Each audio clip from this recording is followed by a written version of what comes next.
Welcome, people. Today we will be talking about battle of the worldviews on sex and aggression. We will be touching on the Len Cloete debacle, Sigmund Freud's psychodynamic theory, and the views of Christianity, Islam, and atheism on sex and aggression. So if any of these topics interest you, please stick around. It is Thursday, 18 November 2021. This is episode 70 of Fishing for Men with Mac, where we grapple with worldviews and try to show the truth from the lie. It's wonderful to have you on the show, and I hope that something valuable will be said today as you grapple with your worldview and try to make sense of some of the things happening in our world today. I don't know if you're in South Africa, you would have probably seen the video that have been circulating on Facebook about this guy by the name of Len Cloete. And he's really the sort of story that stuck to my mind because it was quite shocking for me to watch this video. And that got me into doing this podcast for us today. I first read about it on the news, and then later I saw the video. The guy apparently booked into a guest house or something and had some issues there with the people, and they decided to call the police. I think they wanted to escort him out of the place because he was like aggressive and violent. And by the way, this was in Muldersdrift. And if you have not heard this before, that's to the west of Johannesburg. It's called, we used to call it Murdersdrift. It's a place where a lot of people get killed. Any case, so it played off in this area. This Len guy, he was naked and extremely aggressive. He was swinging a gun around. Apparently he had two guns with him. And eventually he grabbed the gun of one of the police officers, a lady police officer. Now the other police officer standing nearby, you could almost like sort of see in his face, oh my goodness, what is happening? You know, he doesn't look too clued up as to what is happening. In any case, he's really shocked, and he cocked his gun and he shot this guy, Len, in the head. And they show in the video how this guy falls to the floor, and you know that's always something traumatic to watch. And this video has been circulating all over Facebook. And Len didn't die. He's currently in hospital. I think he's in a coma. And you could imagine how this would spark racial controversy, because this policeman was black and Len was white.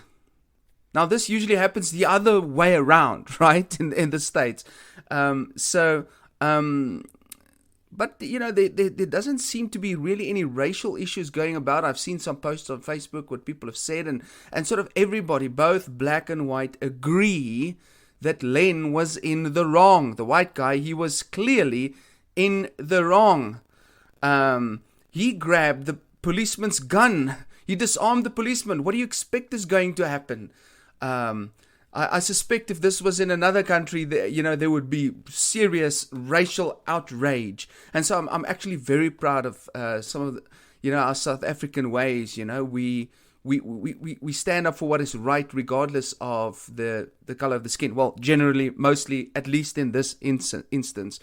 What got me thinking about this video is not just how traumatic it must be for this guy's wife or his girlfriend or whatever, to witness this.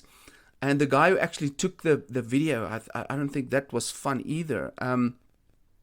But what got me thinking is, how could that evening have turned out differently if Len had no aggression, if he was not violent at all, if he wasn't swinging around guns 1 a.m. in the morning?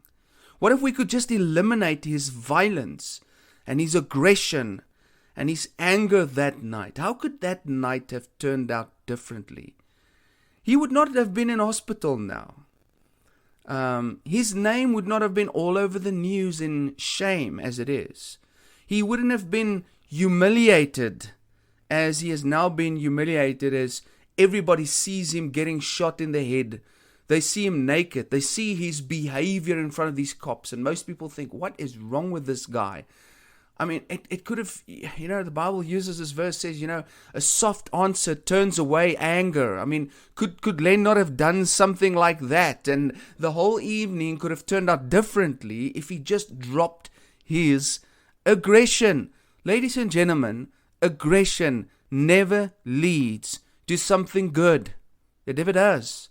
It always leads to pain, your own pain or the pain of others. I've had friends in my life who just, a guy looks at him skew, he wants to slap him. You don't speak to somebody correctly, I want to now slap you, so there's, and I've seen people who are quick to be aggressive. They often get themselves in aggressive situation. They always get involved with fights because that's what it draws out. Now let me take you from that story over to Sigmund Freud's theory, because it also got me thinking about old Sigmund Freud. And I don't know if you know who this cat is, but he's the father of psychology. He created the psychodynamic theory. And some of the things that he said was like absolutely insane. I mean, if you go read some of the stuff that he says, it's like how could this guy? But you know what? His theories, psychologists are still grappling with it today. The first thing they teach you when you get into psychology 101 at university is they teach you the theories of Freud. Now, I just want to point out one of the key things just for this podcast that has always stuck with me and always intrigued me about what Freud said. According to him, there are only two basic drives that serve to motivate all our thoughts and all of our emotions and all of our behavior. These two drives are, simply put, sex and aggression. He also called it eros and thanatos, or life and death, respectively. Now, they underlie every motivation we as humans experience. Now, let me put that in simple terms. In simple terms, if we removed all the rules from humanity, all the laws, all the governments, all the religions, we would be driven just by two things: sex and aggression. What does that mean? Well, picture in your mind no governance, no rules, just human beings on the earth, and they can do what they want. If humans just do what they want, there's no conscience, nothing. Everybody would just be having sex, sleeping around, and beating each other up. That's sort of what it comes down to. We have this drive, Freud says, this drive within us towards sexuality and aggression. Now, Freud spoke about three aspects of you as a person, or of your personality. And he spoke about the id, the ego, and the superego. And he says these three are waging war in the, I think he calls the subconscious mind. They are waging war. The id is that part of you that's the animal part. Let's call it the immoral part. The part that just wants to go crazy, have sex, and be aggressive. That's the id part. But the superego part is that part of you. So he says you are born with the id. And then he says the superego develops as you get older. When you go to Sunday school, you get taught, no, it's not right to beat up your friend sitting next to you in class because he stole your pencil. And so slowly but surely, principles, moral rules start to make an impact on your mind. And that starts to challenge the id. In the middle, you've got the ego. The ego's responsibility is to sort of balance out the superego and the id. The id is the bad guy. He wants to have sex and be aggressive, but the superego counters him. It is the rules of society that says, no, don't just do what you want. And in the middle is the ego, the part that balances it out. And, we could call that your conscience. Now, with that in mind, I think there's a lot of what Freud says that does make sense. I think in a lot of ways he's got something there. Essentially, Freud is saying that if we let the id run wild and do what he wants, it will lead to sex and aggression, and that will lead to pain and suffering. Like, for example, in Len Cloete's case, the id was winning there. The id was taking over. And usually when alcohol gets involved, the id starts ruling. You start silencing the voice of rationality, and you start doing whatever it is that you want to do. And by the way, that is what happens when people get drunk. They get either very aggressive, always want to fight, or they just want to sleep with whoever comes in front of them. And that's just simply the truth. If you've had quite a few shots of alcohol, you will know that's what alcohol does. It impairs your judgment, by the way, which is a very good reason to avoid it.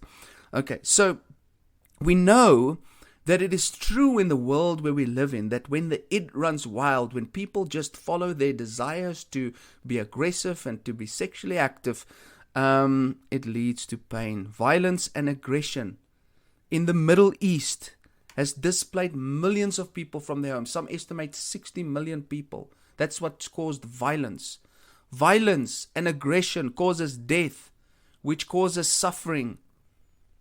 I can point out many examples of how violence and aggression hurts people, brings evil into the world, destroys the lives of people. What about sex, you might ask? Well, is when we all go crazy and we just sleep around and have sex with who we want to, where we want to, as many times as we want to, is that a bad thing for humanity? Well, think about HIV, think about STDs, think about every kid that grows up without a dad or a mom, about every baby that is in a family where parents got divorced, usually because of sexuality. Think about every prostitute who is emotionally and psychologically scarred. Think about every spouse that has been cheated on, every person who's been psychologically damaged by numerous sexual partners. The list can go on and on. I would say that most of humanity's problems can be tripled down, started with a sexual encounter that was irresponsible. I would be fine to suggest that 90% of all human suffering stems from sex and aggression. Even if it's not more than that, it goes back to that, to sex and aggression, that part of our being that we don't want to control. And now the question is, which worldview deals the best with sex and aggression? And what do you think is the best way to deal with sex and aggression? Do you believe that sex and aggression is something that we should all just be allowed to do with what we want to? Do you think that's the best for humanity? Think about it rationally for a moment. If we all can get aggressive when we want to and violent when we want to, is that a good thing for the human race?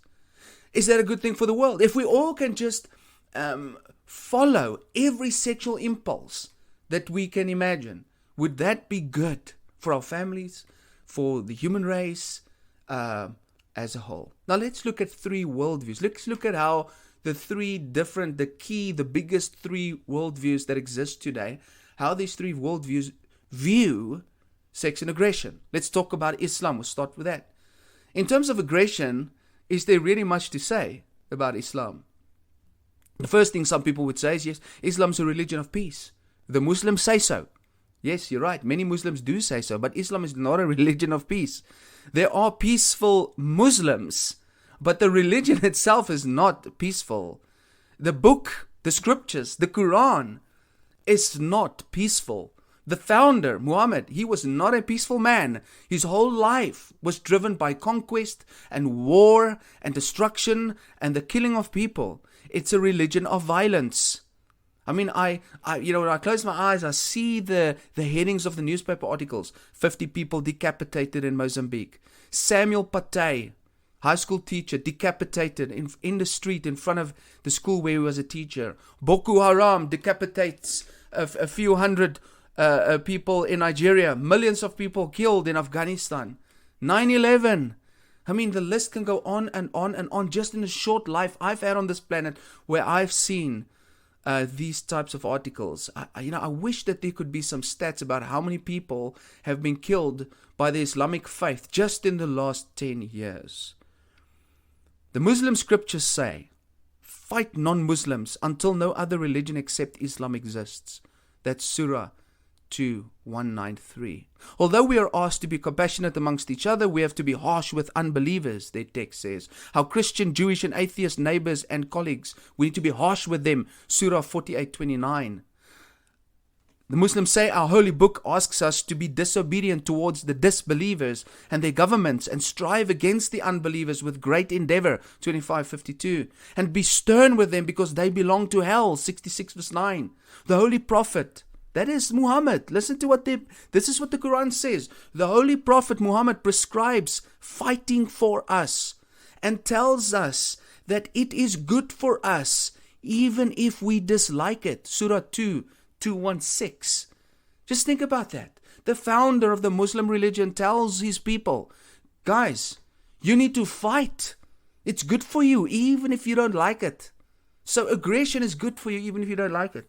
Then he advises us, that's still their scriptures, strike off the heads of the disbelievers, and after making a wide slaughter among them, carefully tie up the remaining captives. Surah 47 verse 4. Our God has promised to instill terror into the hands of the unbelievers and has ordered us to smite above their necks and smite all their fingertips off of them. Surah 8 verse 12. He promises us that in the fight for his cause, whether we slay or are slain, we return to the garden of paradise. So whether you kill people or you don't, you're going to the garden of paradise where you can have these alien virgins, angelic virgins type of things. And then we could talk about Muhammad. Muhammad himself decapitated people. He killed people with a sword. He ordered the rape of women when tribes were taken captive. And then, of course, in Islam, you have a number of wives. Because when we talk about the sexuality in Islam, I think it's slightly different, And to have multiple wives, it probably provides for some sexual delicacies, I suppose. But Muhammad himself used God to acquire a family member's wife for himself. Muhammad himself had a 9-year-old wife as well. But I've got to be honest with this and be fair towards Islam. Although the founder was quite a very strange sexual and aggressive person, somebody who obviously didn't restrain his sexual pleasures or restrain his aggression, all in all, I think that there are many scriptures in the Quran that does say that sex is to be kept for the marriage bed, and there's a type of purity. In actual fact, more of a type of purity than we experience, for example, in the Christian faith, because the way that the women are to be dressed is to be they're to cover up their whole bodies, which I think is really in many ways I think good, maybe a bit extreme, but good. Although their marriage beds can contain multiple women, and so. But I don't know. I don't have much to say about that. It's a very different world, the Islamic world. But just in a nutshell, I think Islam is high up on aggression. I think the faith has proven itself through that, and I think that perhaps in sexuality it does a better job than I think atheism, and I think in many times maybe even Christianity. What happens behind closed doors, I don't know. I've never spoken to a Muslim woman and asked her what the sexual experience would be like, whether there's domination or aggression. But in any case, that's a topic for another day. So that's sort of a view that Islam has on sex and aggression. Then there's atheism, and atheism is also an interesting story. And when we talk about aggression, I think there's been a lot of people just in the last 100 years that have shown us what atheism is made of in terms of violence and aggression and murder. Because the most brutal, murderous leaders the world had ever seen were atheists. Mao Zedong of China is the most famous. He killed in 4 years 45 million people in China in his Great Leap policy. Pol Pot of Cambodia killed 2 million people. Hitler caused 17 million deaths. Stalin caused 23 million deaths. The list can go on, and it shows that you don't want atheism to rule the world. The reason why, to a large extent, there is so much peace, and there has been so much peace, for example, in the West, is because of Christian influence, because Christianity has been at the foundation of Western civilization. And you can see Western societies unravel currently as atheism starts to take over. You can see where it is going. You don't want atheism to rule the world. When atheism is left to itself, it kills. Why? Because atheists don't believe that there's a higher power that will judge their actions. Okay? And also, if atheists believe there should be no aggression and violence, it also doesn't make sense, because why would they? If there is no God, why care about human life? If we are just animals, why don't we just behave like animals? They get quite aggressive and murder each other, don't they? Animals. Lions, snakes, crocodiles kill stuff. I mean, if atheism is true, there should be no reason to not murder each other. What's wrong with it? Why does it matter? Right? In actual fact, it should be promoted. Because in the atheistic worldview, we are species that evolved. And this evolution is based on the survival of the fittest, the survival of the species, isn't it so? So why don't we just kill each other so that we can see who's the strongest? And the strongest will survive, and that will promote evolution. That's what we want. So in terms of atheism's aggression, it's very hard to depict this, but the history tells us that atheism promotes violence when it's left by itself. Now, obviously, you'll never walk up to an atheist and the atheist will say, "Oh, violence is justified, violence is good." They will never admit that. But that's, in the end, what it leads to. And if an atheist, as I pointed out, says, "No, it's wrong," well, why is it wrong? How could it be wrong? You've got no moral basis for that unless God exists, and that there's a moral code that have been written in your heart that reminds you there's something wrong with killing another human being. So if an atheist says aggression is wrong, it's actually evidence that Christianity is true. And Christianity says there's a moral code written in our hearts, regardless of your faith, your belief system, it's wrong. What do we say about atheism's sexuality? Well, I think you know exactly what that answer is. You can go listen to Richard Dawkins or any of these great debaters, and they will tell you they find it ridiculous that God actually cares what you do with your genitalia.